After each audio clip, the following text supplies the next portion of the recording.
47절의 말씀입니다. 신약성경 189페이지쯤에 있는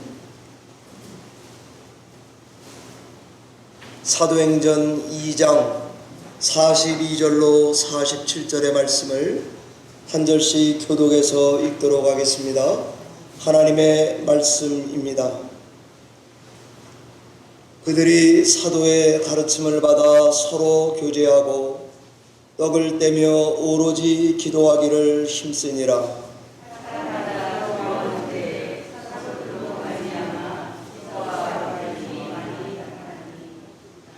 믿는 사람이 다 함께 있어 모든 물건을 서로 통용하고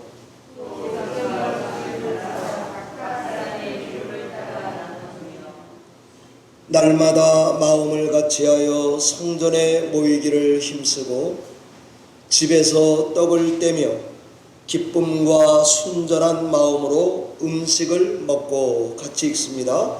하나님을 찬미하며 또 온 백성에게 칭송을 받으니 주께서 구원받는 사람을 날마다 더하게 하시니라. 아멘.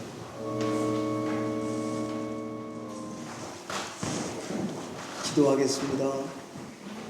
살아계신 하나님 아버지, 온 정성을 다해 성도가 성도에게 들려주는 찬양을 통해 우리가 믿고 사랑하는 예수 그리스도를 더 선명하게, 더 뜨겁게 사랑할 수 있도록 은혜를 그때마다 부어주실 줄 믿습니다. 이 시간에도 생명의 말씀을 듣길 원합니다.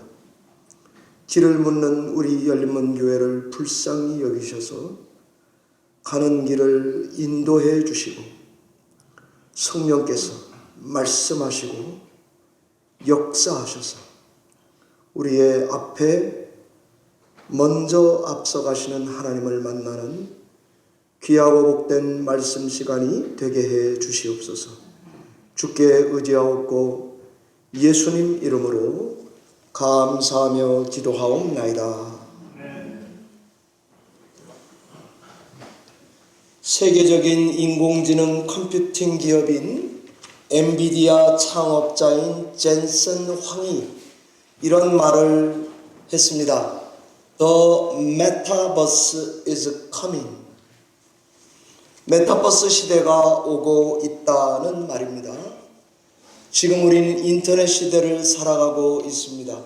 앞으로 우린 메타버스 속에서 살아가는 게 현실이 되었다는 말입니다. 메타버스는 뉴욕을 떠나 샌프란시스코를 향하는 일종의 관광버스가 아닙니다. 메타버스가 메타라는 가공, 추상이라는 말과 현실 세계를 의미하는 유니버스라는 말이 합쳐져서 3차원 가상 세계를 말합니다. 현실 공간과 가상 공간이 같이 존재하는 곳, 그것을 가르쳐서 메타버스라고 부릅니다. 이 메타버스는 디지털 문화에 익숙한 MZ 세대, M은 밀레니엄 세대로요, 1980년 초에서 2000년 초까지 출생한 세대를 말하고, Z 세대는 1990년 중반부터 2000년 초에 출생한 Z 세대를 말합니다. 잘 모르시겠죠, 그죠? 하도 무슨 세대 나눠놓으니까 한국의 고등 래퍼 이영지 씨가 그렇게 얘기하더라고요. 이 사람이 MZ 세대의 대표 주자거든요. 그런데 나는 왜 우리 세대를 모르고 있냐고 그렇게 조커를 하는 것을 보았습니다. 우리가 사는 시대 정신은 누누이 말씀드린 대로 모더니즘을 지나서 포스트 모더니즘 시대 정신이 지배하는 한가운데에 사라져가고 있습니다. 변화에 적응한다는 게 마치 디스코 팡팡 위에서 이리저리 널뛰듯이 살아가는 것과 같습니다. 변화의 속도가 너무 심해서 천방지축 어지러워 죽을 지경입니다. 이런 물리적 영적 세계의 시대적 어지러움증은 우리 이민교회 성도들의 신앙생활과 교회가 처한 전도 환경에도 고스란히 영향을 미치고 있습니다. 게다가 우린 코로나를 지나면서 누구도 정의 내릴 수 없는 빠른 4차 산업혁명 시대로 급 진입해 와 있습니다. 이제는 앱노멀이 아니 뉴노멀이 되어버렸습니다. 정말 자고 일어나기만 하면 홍수처럼 쏟아져 나오는 이 많은 용어들을 이해하느라고 저 자신도 인터넷 바다에서 구명조끼를 입고 표류하는 것만 같을 때가 많습니다.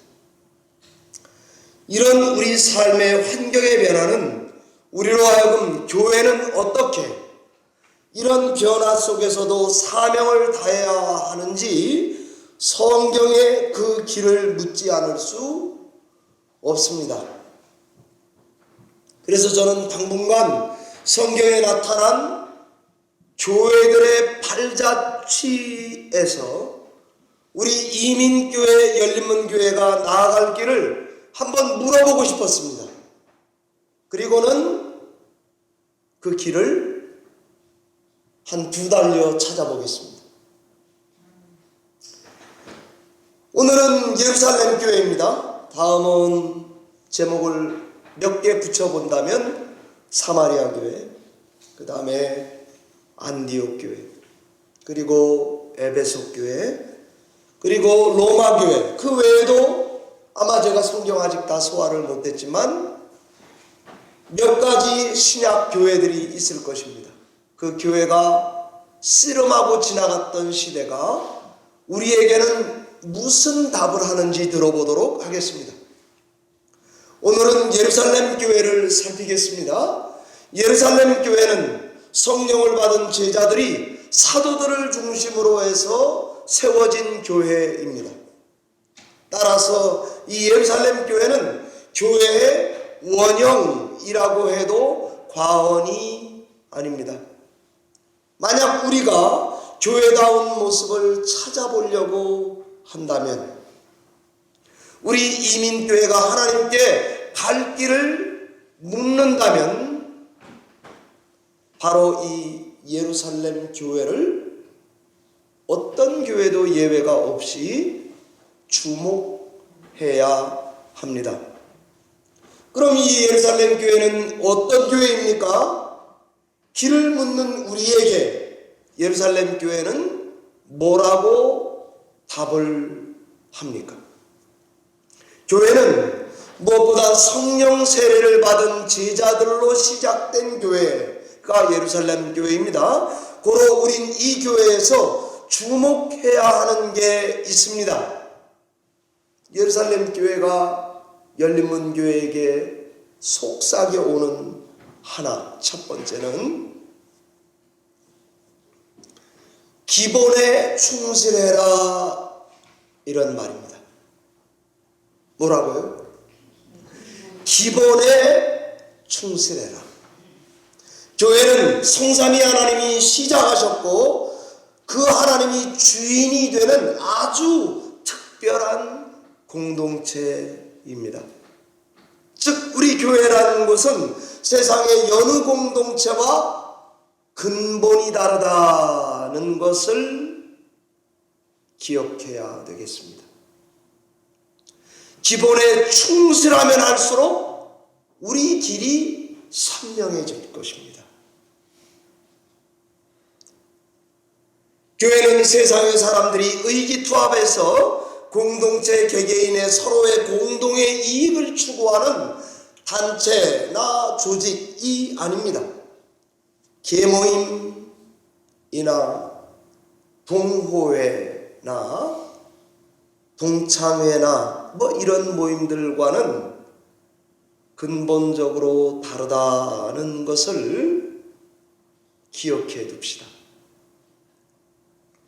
그래서 성경에서도 교회를 구약은 가할이라고 불렀고 신약에서는 여러분이 많이 목사님들 설교를 통해서 주워들은 에클레시아라고 불렀는데 가할과 에클레시아는 둘 다 회중을 의미합니다.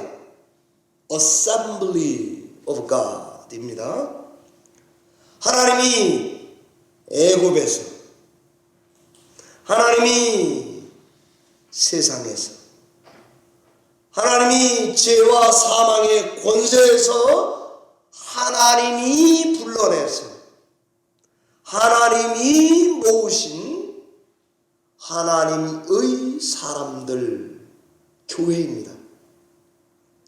그래서 그런지 본디 교회란 공동체는 세상 공동체와 근본이 다르다는 말을 드렸습니다. 다른 특징이 나오는데 오늘 본문입니다. 사도행전 2장 42절 이하입니다. 예루살렘 교회를 보면 이렇습니다. 그들이 사도의 가르침을 받아서 서로 교제하고 떡을 떼고 오로지 기도하기를 힘썼다. They devoted themselves to the apostle teaching and to the fellowship and to the breaking of bread and to prayer. 이렇게 되어 있습니다. 가진 것을 함께 나눴다. 함께 모였다. 함께 먹었다.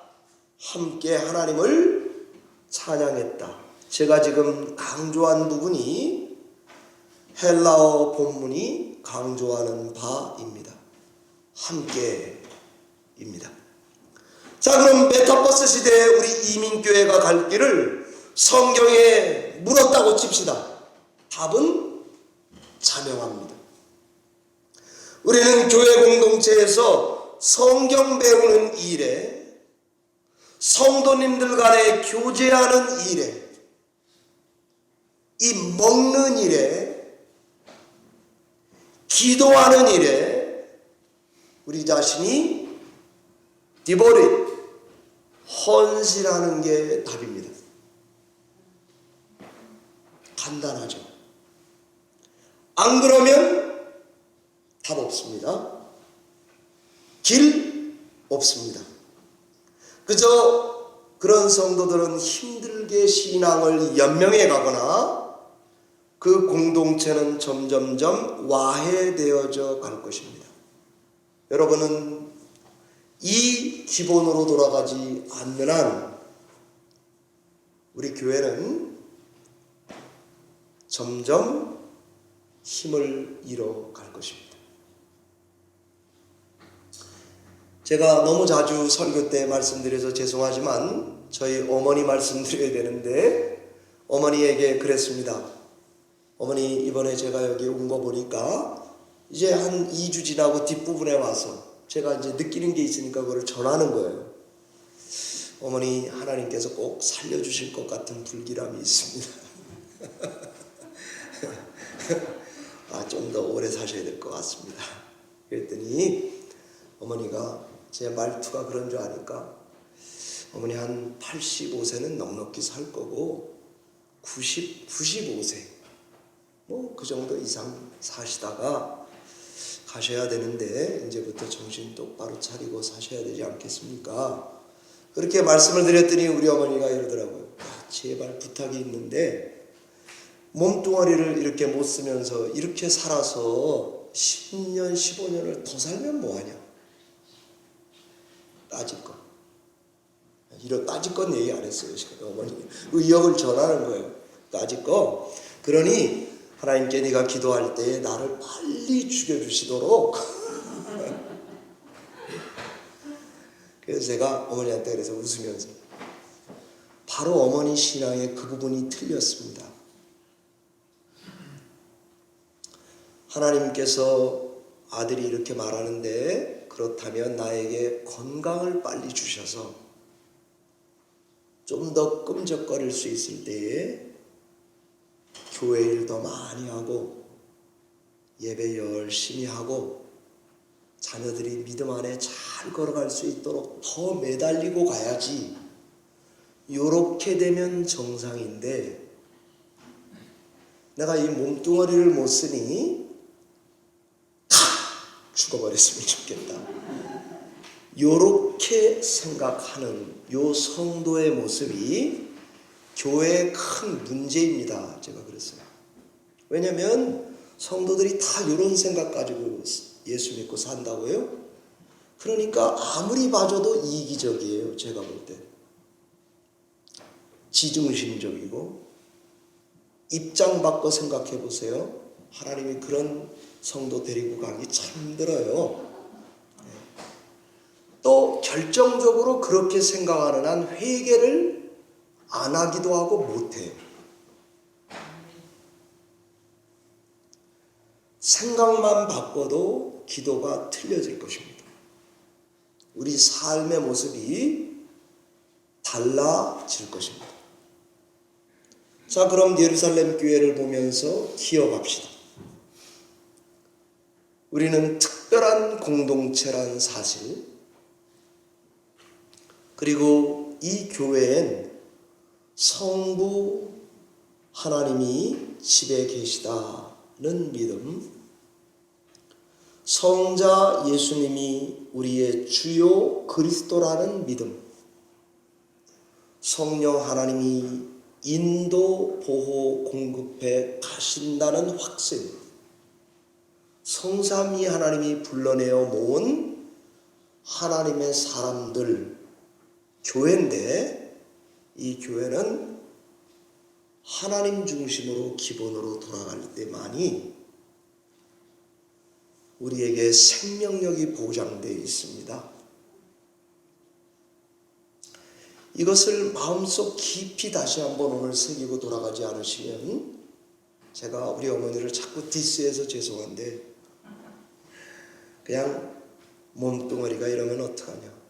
확 이제 난 살 만큼 다 살았고 구경할 거 다 했고 까짓 거 뭐 세계 더 돌아다니면서 밥 보면 뭐해. 돈 까짓 거 뭐 뒷발로 한 거 더 차고 가면 되지. 절대로 그렇지 않습니다. 하나님께서 저는 이 예루살렘 교회를 통해서 첫 번째가 기본으로 돌아가서 그 기본에 헌신된 성도님들이 다 되시기를 축원합니다. 아멘. 두 번째 예루살렘 교회의 핵심 활동, 사도들의 가르침을 받는 것이었습니다. 예루살렘 교회 특징의 네 가지, 사도들의 교육, 성도들의 교제, 함께 먹었던 식사, 성찬, 그리고 열정적인 기도였습니다. 이 네 가지 중에서도 가장 넘버 원이 뭐였을까요? 그건 바로 성경을 가르치고 배우는 일이었습니다. 성경 가르치는 일이 얼마나 중요했는가? 네 가지 중에 예수님이 이거를 하면서 사셨어요. 그리고 올라가실 때 가르쳐 지키게 하라고 부탁하고 가셨어요. 예루살렘 교회에는 유능한 성경교사들이 득실득실 됐습니다. 얼마나 유능했냐? 사도행전 4장 13절 이하에 나오는데 대제사장이나 성전경비대장, 사두개인 같은 지도자급들이 사도들을 예수님 똘마니 정도로 알았다가 학문 없는 범인들로 알았다가 배우지 못한 무식한 자들로 알았다가 제자들이 담대하게 말하는 것을 보고 설득력 있고 그 유식함을 보고 놀래 자빠졌습니다. 전혀 그런 사람들이 아니었는데 성경에 능통한 저들의 모습을 보고 울며 겨자 먹기식으로 내놓은 대안이 저 제자들의 입을 막아버리자. 그게 대안이에요. 사도행전 2장의 베드로의 오순절 설교를 보십시오. 사도행전 3장의 솔로몬 행각에서의 그의 설교를 보십시오. 베드로는 어느새 신구약 성경의 능통한 성경교사가 되어 있습니다. 사도행전 7장 스데반 집사의 명설교를 보십시오. 빌리그레함을 능가하고 존 스토트를 능가하고 존 파이퍼를 능가하고 팀 켈러를 능가합니다. 탁월한 성경신학자 스데반 집사님은 성경학자 집사님입니다. 사도행전 6장 2절 4절에 보면 본업이 부업이 되었던 것을 회개하고 사도들이 방향을 전환한 이야기가 나옵니다. 그게 바로 사도들이 말씀 전하는 일과 기도하는 일에 전념해 오다가 사람들이 갑자기 폭발적으로 느니까 음식 날르는 일을 제공하느냐고 바빴나 봐요. 그러니까 우리 본업이 부업이 돼버린 것을 깨닫고 말씀 전하고 기도하는 이 본업, 이것을 전념하기 위해서 집사를 뽑읍시다. 이렇게 됐어요. 그리고 투표하고 공동회의를 열어 투표하고 집사를 세우셨죠. 말씀과 기도하는 일에 본업을 소홀히 했던 것을 돌이킨 것입니다. 우리 열린문교회에 희망이 있으려면 허민수 목사님과 정유숙 목사님이 본업으로 돌아와야 됩니다. 제가 예루살렘 교회 준비하다가 느낀 것입니다. 여러분은 어떻게 생각하십니까? 제 의견에 agree or disagree? 목사가 본업에 충실한 교회, 성도들이 본업에 헌신된 교회, 건강한 교회 될 것입니다. 예루살렘 교회는 성경을 가르치고 배우는 일에 탁월한 교회였습니다. 무엇보다 성경 가르치는 일, 배우는 일에 나는 우리 열린문교회 성도님들이 헌신해 주시길 바랍니다. 나이가 들었어도 좀 앉아있어도 아이쿠 허리가 아파도 밤에 운전하는데 이거 나 위험해도 그럼 낮에 모이면 되죠. 그죠? 그러니까 죽으라고 인터넷과 유튜브에 허민수 정유성 목사님 아닌 사람들 설교 듣고 살아가지 마시고, 그게 답이 아니에요. 확 발로 걷어 차버려야 돼요. 컴퓨터를 집어 던지든지. 그렇게 해서라도 목사님 말씀 가르쳐 보세요. 목사님 시간 좀 내주세요. 나 준비가 되어 있습니다. 성경을 좀 더 가르쳐 주세요. 이렇게 살아가는 여러분의 모습이 여러분의 자녀들이 보고 우리 어머니 아버지는 끝까지 성경을 계속 죽으라고 그렇게 배우더라, 이게 애들 머릿속에 남을 정도로 여기에 돌아오셔서 집중해야 되겠습니다. 제가 말씀 준비할 게 준비가 되면 성도님들에게 공식적으로 오퍼를 해보겠습니다. 성경 배웁시다. 그죠?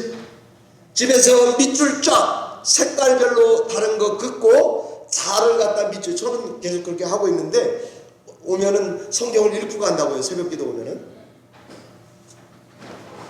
자꾸 읽어가지고 채우지 않으면 너무 참 어렵더라고요. 그러니까 저는 이번에도 저희 어머니 보니까 제가 왜 첫날 그랬잖아요. 어머니가 이쪽 줄 탔다 저쪽 줄 탔다가 왔다 갔다 너무 불안하시니까 그러시더라고. 그래서 그런데 제가 그랬어요. 아니 예배 시간인데 왜 자꾸 게으름을 피우시냐고. 일로 오시라고. 저놈 새끼가 가지고 참 너무 참 귀찮겠구네. 왜 와가지고 말이야 성경 그러더라고요. 진짜예요.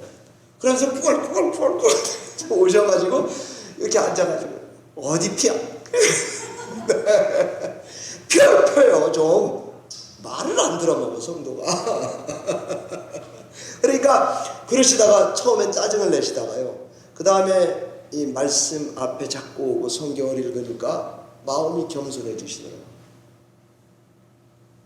제가 뭐라고 예배드리고 기도하고 하나님께 그때그때마다 자기를 눌러서 성질 죽이고 순종하면 하나님께서 일하시지 않느냐. 그게 더 살 길인데 이게 더 좋은데 왜 그 일을 안 하는가. 제가 어머님께 꾸짖었다고요. 제 어머니의 치부지만 나누고 싶었습니다. 사랑하는 성도 여러분, 말씀을 맺겠습니다. 제가 사랑하고 좋아하는 책, 여러분 여러 번 말씀드렸으니까 아실 거예요. 필립 옌시의 교회 나의 고민 나의 사랑이란 책이 있습니다. 필립 옌시는 조지아 아틀란타 출생입니다. 그래서 거기는 바이블 벨트, 남부장로교회의 강력한 분위기가 있는, 여러분 다 아는 지미 카터 같은 인물이 있는 그런 분위기 속에서 보수적 전통에서 신앙생활을 하고 자란 분이세요. 그리고 여러분은 그냥 베스트셀러 작가 정도로 아실지 모르지만 크리스찬이티 투데이지 잡지 편집장을 오래 하셨고, 리더스 다이제스트 여러분 다 아시는 그죠? 어디 가나 있는 호텔 가도 있고 등등등 그 편집장도 하시고, 시카고 트리뷴지 편집자도 하시고, 실력파 글쟁이입니다. 미국의 지성을 대표하는 이어령 같은 사람이에요. 그는 교회를 떠나 한동안 방황한 적이 있다고 고백하고 있습니다. 왜 자기가 교회를 떠났는가? 두 가지입니다. 첫 번째는 교회에 와 있는 성도들이 너무 위선적으로 보였대요. 예수를 믿는다 이렇게 하면서 맨날 봐도 시험 들고 말이죠. 나 아까 우리 박 장로님 기도할 때 너무 은혜가 됐어요. 솔직한 기도, 제 모습을 기도해 주시는 것 같더라고요. 그 다음에 두 번째, 그분이 교회를 떠난 것은 문화적 차이 때문이래요. 미국 영적 분위기가 막 급변하다 보니까 열린 예배 같은 게 미국이 들어왔다고요. 우리는 지금 열린 예배 지나가고 있죠, 그죠? 한동안 열린 예배 유행이었다고요. 그거 안 하면 목사님들이 뒤떨어지는 것 같고 막 이랬잖아요. 저도 막 하려고 그랬어요. 지금 또 시대가 지났어요. 왜 따라했는지 몰라요. 그런데 문화적 차이를 극복하지 못해서 필립 옌시가 교회를 한동안 안 다녔다는 거예요. 그리고 다시 교회로 돌아오게 된 계기가 있습니다. 그가 한 유명한 말, 제가 자주 설교 때 쓰는 말인데, 나는 교회를 가면 위를 보고 주위를 둘러보고 밖을 내다보고 내 안을 들여다봤다, 이렇게 말하더라고요. 위선과 문화 차이를 극복했던 것은 하나님 앞에 자기 관찰 방식, 자기 시야, 눈을 그 보이는 한계 너머를 들여다보면서 교회를 들어오게 되었다는 것입니다. 위를 본다는 말은요, 그 전에 예배 오면 소비자 태도로 예배했대요. 목사님은 지금 공연하고 계시고 나는 관객으로 앉아서 이렇게 보는 거예요. 그리고 아이 무식한 말을 하는구나. 아이 목사가 저 천박스러워가지고 이렇게 생각했다는 거예요. 근데 이 시야를 버려버리고 정반대를 선택했대요. 교회는 하나님이 우리들의 예배를 관람하시는 관람객이시기 때문에 강대상 너머에 하나님께 주목하다 보니까 자기 시야가 바뀌더래요. 두 번째는 주위를 둘러봤대요. 성도님들을 보니까 배운 것도 별로 없고 신앙 태도도 마음에 안 들고, 그래서 나에게 필요한 영적 훈련을 교회에다가 다 일임해 놓고 목사가 나를 어떻게 주물르나 어떻게 인도해 가나 그냥 그렇게 맡기고 살았대요. 그래가지고는 신앙이 안 늘더라는 거예요. 그래서 그분이 스카페의 말을 인용하는데, 공동체가 평화로워지려면은 이 시야가 바뀌어야지 교회가 평화로워지더래요. 그래서 자기가 교회를 다시 정의하게 됐는데, 어느 기관이 모든 제너레이션이 정한 시간에 한 곳에 모이는 기관이 세상에 없더래요. 우리도 그렇죠. 12시 반 되면 주일학교 애기도 오고 유스그룹 애도 오고 젊은 것들도 오고 나이 드신 분도 오고 아픈 분도 오고 시험 든 인간도 오고 등등등. 하나님의 교회가 위대하게 보이더래요. 그 다음엔 바깥을 보았답니다. 갈등의 대부분은 이분이 하시는 말이 나 먼저 생각하고 너 나중으로 보는 것을 뒤집어 놓으니까 해결이 되더래요. 당신의 갈등을 들여다보고 내 갈등을 두 번째로 놓으니까 시야가 바뀌더래요. 그러면서 이런 말을 합니다. 거름을 한 곳에 쌓아두면 악취가 납니다. 그러나 흩어 뿌려져 놓으면 세상을 비옥하게 합니다. 이런 말을 하셨어요. 그리고는 안을 들여다봤대요. 이것은 하나님의 은혜라고 하는 이 값없는 은혜를 재발견하니까 자기가 교회 멤버가 되는 방향을 전환하게 됐다고 했습니다. 그러면서 그분이 이런 얘기를 하더라고요. 폴 투르니의 말을 인용하면서 세상에는 혼자 할 수 없는 일이 두 가지가 있습니다. 하나는 결혼이고 다른 하나는 그리스도인이 되는 것입니다. 이렇게 말했습니다. 사랑하는 유저지 열린민교회 성도 여러분, 예루살렘 교회를 통해서 우리 교회에 나아갈 바를 물었습니다. Downward, 말씀의 부흥, Inward, 나눔의 부흥, Upward, 예배의 부흥, Outward, 전도 선교의 부흥이라고 말한다면 우리 시야는 사통팔달 열릴 것입니다. 평범한 걸 새롭게 보게 될 것입니다. 그러면 저는 메타버스 시대에 우리 교회가 나아갈 길을 안내하는 GPS가 성경의 교회들의 모습이 될 거라고 생각합니다. 다시 한번 기억합시다. 우리 교회는 근본적으로 다른 공동체입니다. 말씀을 가르치고 배우는 일에 힘들어도 집중해야 합니다. 우리 교회 장로님들 다 계시잖아요. 김수현 장로님, 조병 장로님, 3년간 못 나오시지만 강태욱 장로님, 박경서 장로님, 김지수 장로님 다 성경 교사 하실만 합니다. 제가 객관적으로 볼 때. 그래서 맨투맨도 좋아요. 장로님 나 좀 성경 좀 가르쳐 주세요. 뭐 필그림 교회 보니까 커피 브레이크라고 맨투맨 성경 공부가 살아있더라고요. 우리 교회도 그렇게 하면 안 되겠습니까? 얼마나 좋은 성경 교사들이 있는데 말입니다.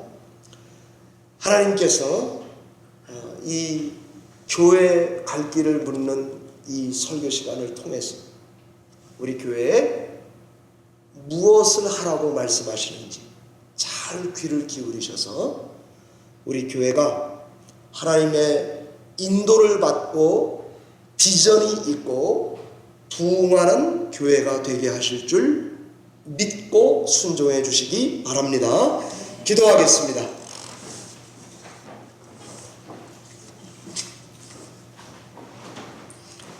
하나님 아버지 감사합니다.